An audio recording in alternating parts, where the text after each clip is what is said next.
Əz-Zariyat, Toz-torpağı səpələyənlər surəsi. Mərhəmətli və rəhimli Allahın adı ilə. And olsun toz-torpağı ətrafa səpələyənlərə, and olsun yağmur yükü daşıyanlara, and olsun asanlıqla üzüb gedənlərə, and olsun işləri paylaşdıranlara. Sizə vəd olunanlar həqiqətdir. Haqq hesab da mütləq çəkiləcəkdir. And olsun gözəl görünüşü olan səmaya. Sizin sözləriniz ziddiyyətlidir. Ondan dönən kimsə döndərilər. Məhv olsun yalançılar. O kəslər ki, cəhalət içində olan qafillərdir. Onlar haqq hesab gününün nə vaxt olacağını soruşurlar. O gün onlara odda əzab veriləcəkdir. Onlara deyiləcək, dadın əzabınızı.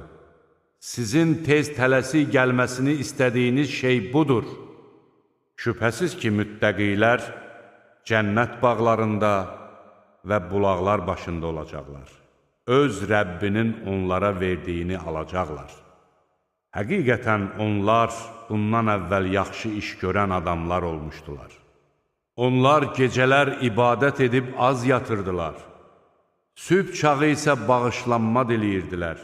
Onların mal-dövlətində dilənçinin və yoxsulun payı vardır. Qəti inananlar üçün yer üzündə dəlillər vardır. Sizin özünüzdə də dəlillər vardır. Məyər görmürsünüz? Sizin ruziniz və sizə vəd olunan şeylər göydədir. Göyün və yerin Rəbbinə and olsun ki, bu vəd sizin danışmağa qüdrətiniz olduğu kimi həqiqətdir. İbrahimin möhtərəm qonaqlarının əhvalatı sənə gəlib çatdımı? Onlar onun yanına daxil olub, sənə salam olsun dedilər. İbrahim, sizə də salam olsun. Siz yad adamlara oxşayırsınız, dedi. O, təşviş içində ailəsinin yanına getdi və kök bir buzov qızardıb gətirdi. Onu qabaqlarına qoyub, yemək yeməyəcəksinizmi, dedi. O, qonaqların yemədiklərini görüb, onlardan qorxuya düşdü.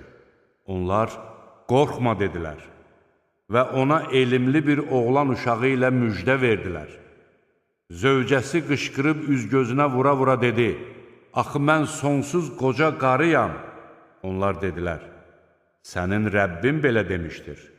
Həqiqətən o, müdrikdir, biləndir. İbrahim dedi, sizin işiniz nədir, ey elçilər? Onlar dedilər, biz günahkar bir qövmə göndərilmişik ki, onların üstünə gildən daşlar yağdıraq. Həddi aşanlar üçün sənin Rəbbinin yanında nişan qoyulmuş daşlar. Biz orada olan möminləri o kənddən çıxartdıq, amma orada bir evdən başqa müsəlman tapmadıq. Ağrılı-acılı əzabdan qorxanlar üçün orada bir əlamət qoyduq. Musanın əhvalatında da ibrət vardır. O zaman biz onu Fironun yanına aydın bir dəlillə göndərmişdik. O, öz cəmatı ilə birlikdə üç çevirib, bu sehirbazdır, ya da dəlidir, dedi. Biz Fironu və əskərlərini yaxalayıb dənizə atdıq. O, qınanmağa layiq idi. Ad qövmünün hekayətində də ibrət vardır. O zaman biz onların üstünə xeyir-bərəkətsiz bir külək göndərmişdik.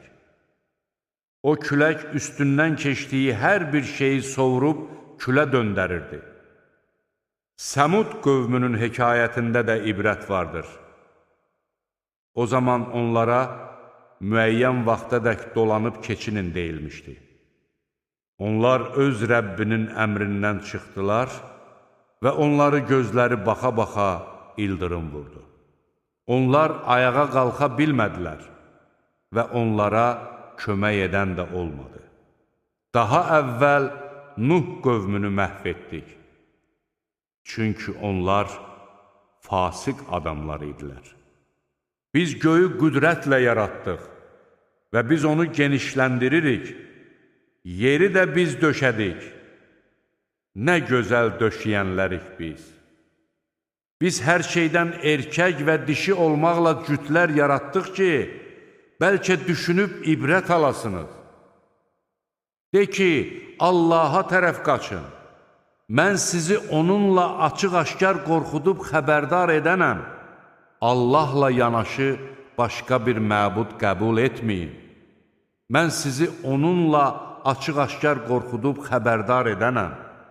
Beləcə, onlardan əvvəlkilərə də elə bir elçi gəlmədi ki, onun barəsində sehirbazdır ya da dəlidir deməsinlər.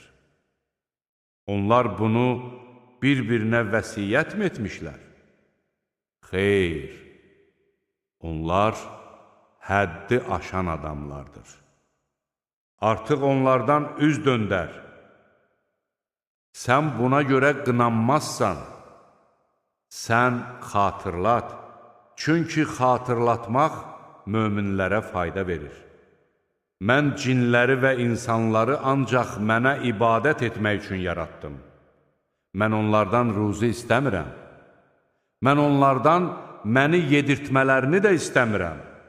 Həqiqətən Allah ruzi verəndir, qüvvət sahibidir, mətindir. Şübhəsiz ki, zülm edənləri həmtaylarının qisməti kimi bir qismət gözləyir. Qoy onlar məni tələsdirməsinlər. Onlara vəd olunmuş gündən ötürü vay kafirlərin halına.